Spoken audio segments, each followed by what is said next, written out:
എല്ലാവർക്കും നമസ്കാരം. ഞാൻ ക്ലിനിക്കൽ സൈക്കോളജിസ്റ്റ് ജോയ്സൺ.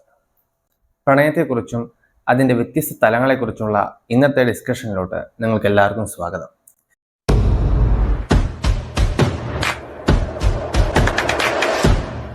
സ്നേഹം, പ്രണയം, സ്നേഹത്തിൻ്റെ വ്യത്യസ്ത തലങ്ങൾ മുതലായ കാര്യങ്ങൾ പറയുന്നതിന് മുമ്പ് ഇതിനെക്കുറിച്ച് പ്രതിപാദിച്ചിട്ടുള്ള പ്രണയത്തെക്കുറിച്ച് പ്രതിപാദിച്ചിട്ടുള്ള ശാസ്ത്രത്തിനെക്കുറിച്ച് പറയേണ്ടതുണ്ട്.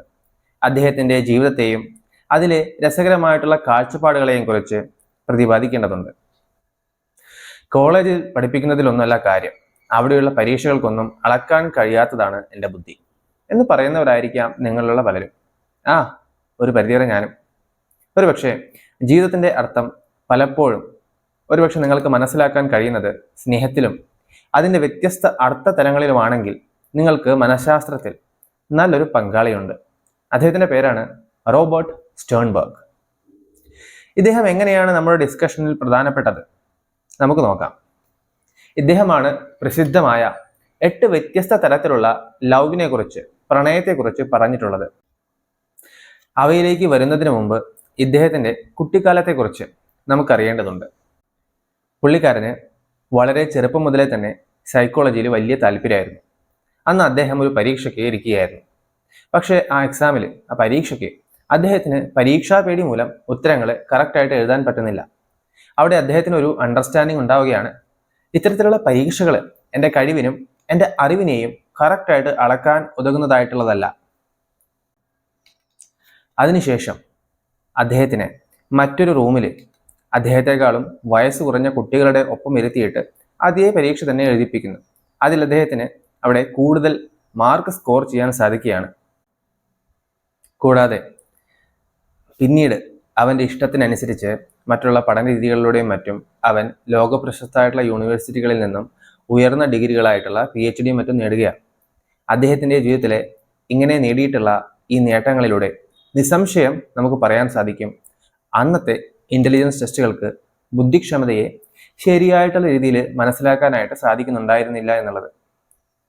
ഇത്തരത്തിലുള്ള ഇൻ്റലിജൻസ് ടെസ്റ്റുകളുടെ മോശം എക്സ്പീരിയൻസ് മൂലം അദ്ദേഹം അതിനുശേഷം വ്യത്യസ്ത തരത്തിലുള്ള ഇൻ്റലിജൻസ് ടെസ്റ്റുകൾ, അതായത് ബുദ്ധിക്ഷമത മനസ്സിലാക്കുന്നതിനായിട്ടുള്ള ടെസ്റ്റുകൾ അവതരിപ്പിക്കുകയുണ്ടായി. പക്ഷേ ഇന്നൊക്കെ നാം വളരെ മുന്നോട്ട് വന്നിരിക്കുന്നു. ഇന്ന് നമുക്ക് ലഭ്യമായിരിക്കുന്ന ബുദ്ധിക്ഷമത മനസ്സിലാക്കുന്നതിനായിട്ടുള്ള, അതായത് ഇൻ്റലിജൻസ് ടെസ്റ്റുകൾ വളരെ അഡ്വാൻസ്ഡ് ആയിട്ടുള്ളതാണ്. അവയിലൂടെ ഒരു പരിധിവരെ ശരിയായിട്ടുള്ള രീതിയിൽ നമ്മുടെ പലരുടെയും ബുദ്ധിശക്തിയെയും അറിവിനെയും മനസ്സിലാക്കാൻ സാധിക്കുന്നതാണ്. അതായത് ഇത്തരത്തിലുള്ളൊരു എക്സ്ക്യൂസ് കൊണ്ട് ഇനി ആരും ഈ കാരണം പറഞ്ഞ് പഠിക്കാതിരിക്കേണ്ട എന്നാണ് പറയുന്നത്. ഇന്നത്തെ നമ്മുടെ ടോക്കിലെ പ്രധാന ഡിസ്കഷനായിട്ടുള്ള ഇദ്ദേഹത്തിൻ്റെ പ്രണയത്തെക്കുറിച്ചുള്ള, അതായത് ലവിനെ കുറിച്ചുള്ള പഠനമാണ്, അതിൻ്റെ കണ്ടെത്തലുകളുമാണ്. അവ എന്താണെന്ന് നമുക്ക് നോക്കാം. അതായത് റോബർട്ട് സ്റ്റേൺബർഗിൻ്റെ ട്രയാങ്കുലർ തിയറി ഓഫ് ലവിനെ കുറിച്ചായിരിക്കും നമ്മുടെ ഡിസ്കഷൻ. നമ്മളിൽ എല്ലാവരും ജീവിതത്തിൽ അനുഭവിച്ചിട്ടുള്ള കാര്യമാണ് സ്നേഹം, പ്രണയം എന്ന് പറയുന്നത്. ഒരുപക്ഷെ പലർക്കും ഒരു കാമുകിയുമായിട്ടുള്ള പ്രണയ ജീവിതം ഉണ്ടായിട്ടുണ്ടായിരിക്കില്ല, പലർക്കും ഉണ്ടായിട്ടുണ്ടായിരിക്കും. പക്ഷേ ഈ വീഡിയോ എല്ലാവർക്കും ഉപകാരപ്രദമായിരിക്കും. നിങ്ങൾ ഒരു പക്ഷേ ഭാവിയിലെ പ്രണയത്തിൽ ഏർപ്പെടാൻ പോകുന്നവരായിരിക്കാം, അല്ലെങ്കിൽ പ്രണയത്തിൽ മുന്നോട്ട് പോകുന്നവരായിരിക്കും. എല്ലാവർക്കും പ്രണയത്തെക്കുറിച്ച് കൂടുതൽ ആധികാരികമായി മനസ്സിലാക്കാൻ ഈ അറിവ് നിങ്ങളെ സഹായിക്കും. പ്രണയത്തെക്കുറിച്ച് നമ്മളെല്ലാവരും ദിവസവും ചിന്തിക്കുന്നതും ആഗ്രഹിക്കുന്നതുമായിട്ടുള്ള കാര്യങ്ങളാണെങ്കിലും ഇതിനെ ഒന്ന് ഡിഫൈൻ ചെയ്യുക, അതായത് ഇതിനെ ഒന്ന് അർത്ഥം പറയുക എന്ന് പറയുന്നത് ഇത്തിരി ഡിഫിക്കൽട്ടായിട്ടുള്ള കാര്യമാണ്. പക്ഷേ റോബർട്ട് സ്റ്റേൺബർഗിൻ്റെ പ്രണയ സിദ്ധാന്തത്തിലൂടെ പ്രണയത്തെ അതിൻ്റെ അർത്ഥതലങ്ങളിലോട്ട് മനസ്സിലാക്കാൻ നമുക്ക് കൂടുതൽ എളുപ്പമാകും. നിങ്ങൾ മനസ്സിലാക്കണം, ഈ പ്രണയ സിദ്ധാന്തം വന്നിട്ടുള്ളത് 1980-ലാണ്. പക്ഷെ ഏറ്റവും അടുത്ത് 2021 നടന്നിട്ടുള്ള പഠനം വരെ ഈ സിദ്ധാന്തം ശരിയാണെന്ന് തെളിയിച്ചിട്ടുണ്ട്. അദ്ദേഹത്തിൻ്റെ സിദ്ധാന്തത്തിൻ്റെ പേരാണ് പ്രണയത്തിൻ്റെ ത്രികോണ സിദ്ധാന്തം, അതായത് Sternberg's triangular theory of love. ഇദ്ദേഹത്തിൻ്റെ സിദ്ധാന്തത്തിനെ കുറിച്ച് മനസ്സിലാക്കുമ്പോൾ നിങ്ങൾ അറിയേണ്ടതായിട്ടുണ്ട്, പ്രണയത്തിന് 3 വ്യത്യസ്ത ഘടകങ്ങളുണ്ട്. ഈ സിദ്ധാന്തം എല്ലാ തരത്തിലുള്ള സ്നേഹബന്ധത്തെയും കുറിച്ച് പ്രതിപാദിക്കുന്നുണ്ട്. അതായത് റൊമാൻറ്റിക്, സെക്ഷുവൽ, കൂട്ടുകാരായിട്ടുള്ള ബന്ധം എല്ലാറ്റിനെയും ഇതിൽ പറയുന്നുണ്ട്. അദ്ദേഹത്തിൻ്റെ ഈ പ്രണയ സിദ്ധാന്തം അനുസരിച്ചിട്ട് റോബർട്ട് സ്റ്റേൺബർഗിന്റെ പ്രണയ സിദ്ധാന്തം അനുസരിച്ചിട്ട് പ്രണയത്തിന് മെയിൻലി 3 കോമ്പോണൻസ് ഉണ്ട്. അവയാണ് intimacy, passion and commitment.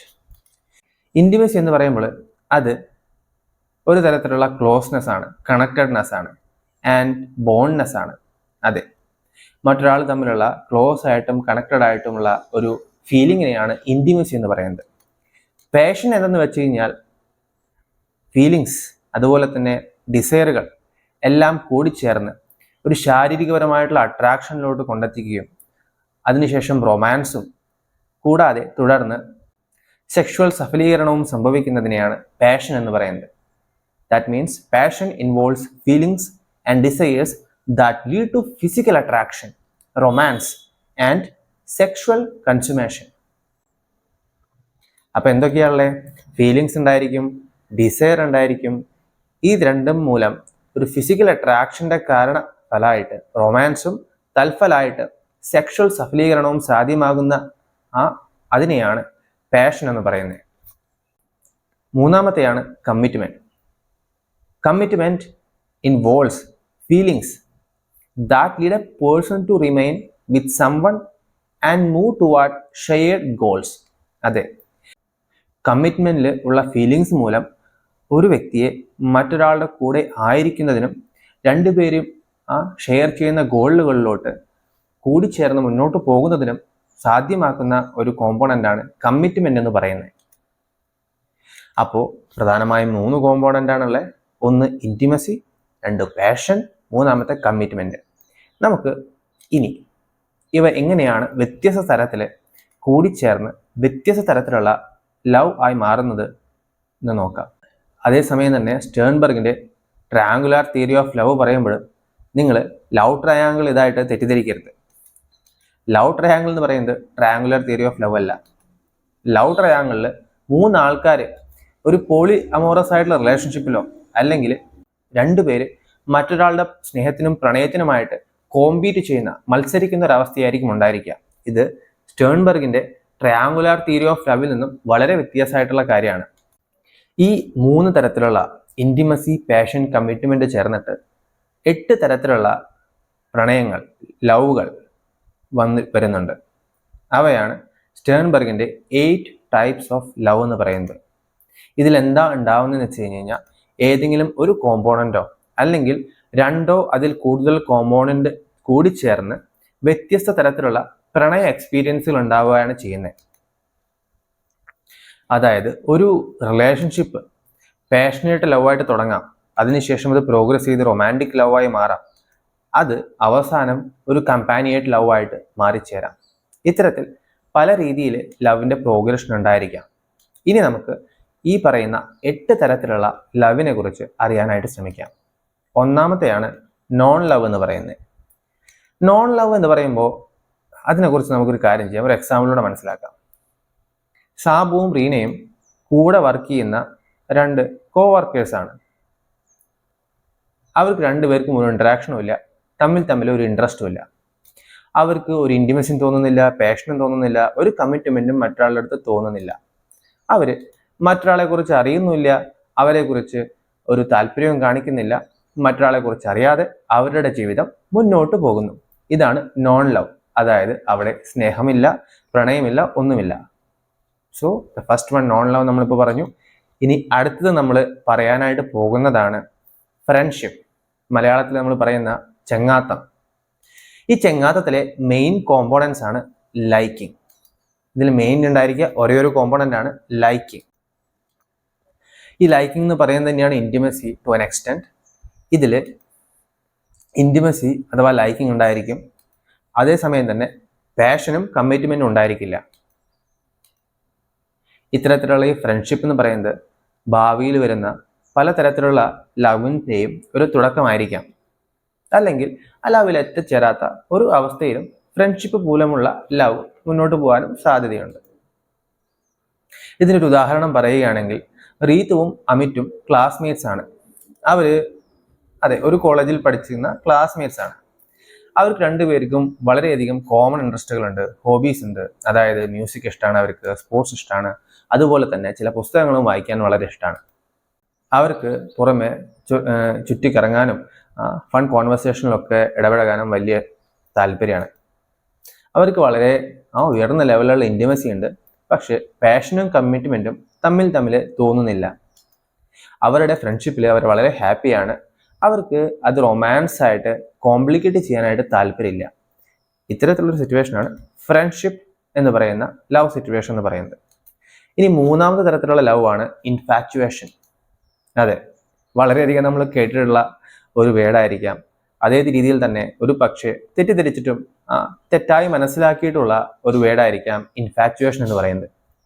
ഇൻഫാറ്റുവേഷനെ Malayalam dictionary വെച്ച് നോക്കുമ്പോൾ ആസക്തി, അല്ലെങ്കിൽ ഒരു സ്ത്രീയും പുരുഷനും തമ്മിലുള്ള താൽക്കാലികമായ ശാരീരികവും മാനസികവുമായിട്ടുള്ള അടുപ്പം എന്നൊക്കെയാണ് നമുക്ക് കാണാൻ സാധിക്കുക. ഈ ഇൻഫാറ്റുവേഷന്റെ കോമ്പോണൻസ് ആണ് പാഷൻ എന്ന് പറയുന്നത്. ഈ ഇൻഫാറ്റുവേഷനിൽ അതെങ്ങനെയാ ഉണ്ടാവാന്ന് വെച്ച് കഴിഞ്ഞാൽ, infatuation characterised by feelings of lust and physical passion without liking and commitment. അതെ, ലൈക്കിംഗ് അതായത് ഇൻറ്റിമസി ഉണ്ടായിരിക്കില്ല, കമ്മിറ്റ്മെന്റ് ഉണ്ടായിരിക്കില്ല. പക്ഷേ ലസ്റ്റ് അതുപോലെ തന്നെ ഫിസിക്കൽ പാഷൻ, ഫിസിക്കൽ അട്രാക്ഷൻ ആയിരിക്കും ഇവിടെ കൂടുതൽ ഉണ്ടായിരിക്കുക. ഇത്തരത്തിലുള്ളൊരു ബന്ധത്തിൽ ആഴത്തിലുള്ള ഇൻറ്റിമസിക്കും റൊമാൻറ്റിക് ലവിനും അതുപോലെ തന്നെ കൺസ്യൂമേറ്റ് ലവും ഡെവലപ്പ് ചെയ്യാനായിട്ടുള്ള സമയം ഉണ്ടായിരിക്കില്ല. അത്തരത്തിലുള്ള ഒരു താല്പര്യം ഒരു പക്ഷേ സംജാതമായി കൊള്ളണമെന്നില്ല. മെയിൻ ഡിറ്ററൻ്റ് എന്ന് പറയുന്നത് ഒരു പക്ഷേ സമയമായിരിക്കാം.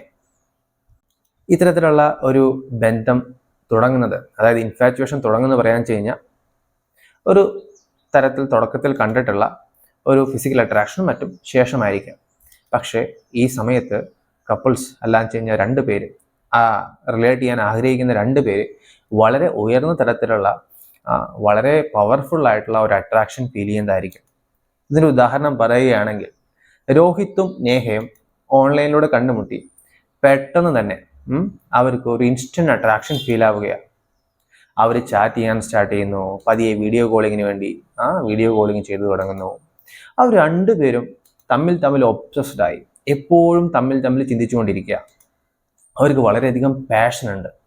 അതേസമയം തന്നെ അവർക്ക് ഇൻറ്റിമസിയും ഇല്ല, കമ്മിറ്റ്മെൻറ്റും മറ്റൊരാളുടെ അടുത്ത് തോന്നുന്നില്ല. അവർ ഇതുവരെയായിട്ട് രണ്ടുപേരും കണ്ടുമുട്ടിയിട്ടില്ല. അതേസമയം തന്നെ അവർക്ക് രണ്ടുപേരെയും കുറിച്ച് രണ്ടുപേരുടെയും വ്യക്തിത്വങ്ങളെയും വാല്യൂകളെയും ലക്ഷ്യങ്ങളെയും കുറിച്ച് വലിയ ധാരണകളൊന്നുമില്ല. അവരൊരു തരത്തിലുള്ള പാഷൻ സ്റ്റേറ്റിലാണ്. ഒരു ഇൻറ്റിമസിയോ കമ്മിറ്റ്മെൻറ്റോ അവർ തമ്മിൽ ഇല്ല. ഇത്തരത്തിലുള്ള ഒരു ഇൻഫാറ്റുവേഷൻ റിലേഷൻഷിപ്പിന് ഒരു ഉദാഹരണമാണ് മലയാളം മൂവി ഹൃദയം എന്ന് പറയുന്നത്. അതിൽ ആ മൂവിയിൽ അരുൺ ഫാൾസ് ഫോർ ദർശനയായിട്ടുള്ള ആ സ്നേഹത്തിൽ, ആ ഇഷ്ടത്തിൽ അരുൺ വീണു പോകുന്നു. അതൊരു ഇൻഫാറ്റുവേഷനാണ്. അത് മെയിൻലി ബന്ധപ്പെട്ട് കിടക്കുന്നത് ഒരു അപ്പിയറൻസ്, അതുപോലെ തന്നെ ജീവിതത്തെ എങ്ങനെ ദർശന നോക്കിക്കാണുന്നു എന്നൊക്കെ മനസ്സിലാക്കിയതിൻ്റെ ഒരു രീതിയിലാണ് അരുൺ ദർശനയ്ക്ക് വേണ്ടി വീണു പോകുന്നത്. എന്നിട്ട് അരുൺ അത് പ്രണയമാണ്, ആഴത്തിലുള്ള കൺസ്യൂമേറ്റ് ലവ് ആണെന്നൊക്കെ തെറ്റിദ്ധരിച്ച് ആ റിലേഷൻഷിപ്പ് മുന്നോട്ട് പോകുന്നു. അതിനുശേഷം ദർശന അരുണിൻ്റെ അടുത്ത് ചോദിക്കുമ്പോൾ, are you ready for commitment, or commitment ആവാനായിട്ട് തൽപരനാണോ എന്ന് ചോദിക്കുമ്പോൾ അരുൺ പറയുന്നു, എനിക്ക് താല്പര്യം അതിനായിട്ടില്ല. ഇവിടെ നിങ്ങൾ മനസ്സിലാക്കേണ്ടതുണ്ട്, ഇൻഫാറ്റുവേഷൻ എന്ന് പറയുന്നത് വളരെ കൺഫ്യൂസിങ് ആയിട്ടുള്ള ഒരു സ്റ്റേറ്റ് ആണ്. കാരണം എന്താണെന്ന് വെച്ച് കഴിഞ്ഞാൽ അത് ലവ് ആണെന്ന് പലപ്പോഴും തെറ്റിദ്ധരിക്കാം. പക്ഷേ ഇത് ഒരു അട്രാക്ഷൻ്റെ പാസിംഗ് ഫേസ് ആണ്. ഇനി മനസ്സിലാക്കേണ്ടതുണ്ട്, ഈ ഇൻഫാറ്റുവേഷൻ അനുഭവിച്ചതിന് ശേഷമായിരിക്കാം, അതിനുശേഷം കുറച്ച് സമയം മുന്നോട്ട് പോകുന്നതിന് ശേഷമായിരിക്കാം രണ്ടുപേർക്കും പരസ്പരം തമ്മിലുള്ള പ്രണയത്തെയും സ്നേഹത്തെയും ഒക്കെ അപ്രീഷിയേറ്റ് ചെയ്യാനായിട്ട് സാധിക്കാം. ഇത് ചെയ്യാൻ സാധിച്ചത് അരുണ് അവസാനം നിത്യയെ കണ്ടെത്തുമ്പോഴാണ്. അതായത് ഹൃദയം എന്ന സിനിമയിൽ അരുൺ ദർശനയായിട്ടുള്ള ആ ബന്ധത്തിന് ശേഷം തൻ്റെ ജീവിതത്തിലെ നിത്യയെ കണ്ടെത്തി അവർ തമ്മിലുള്ള ബന്ധത്തിനെയും ആ സ്നേഹത്തിനെയും അതിൻ്റെ ആഴത്തെയും ഒക്കെ മനസ്സിലാക്കാൻ സാധിക്കുന്ന ഒരു സിറ്റുവേഷനാണ്. അതാണ് ഒരു കൺസ്യൂമേറ്റ് ലവ് ലെവലിലേക്ക് എത്തിച്ചേരുന്ന പ്രണയം എന്ന് പറയുന്നത്. ദർശനയായിട്ട് അവിടെയുള്ളത് നമുക്ക് മനസ്സിലാക്കാം, അതൊരു ഇൻഫാറ്റുവേഷൻ ഫേസ് ഓഫ് റിലേഷൻഷിപ്പാണ്.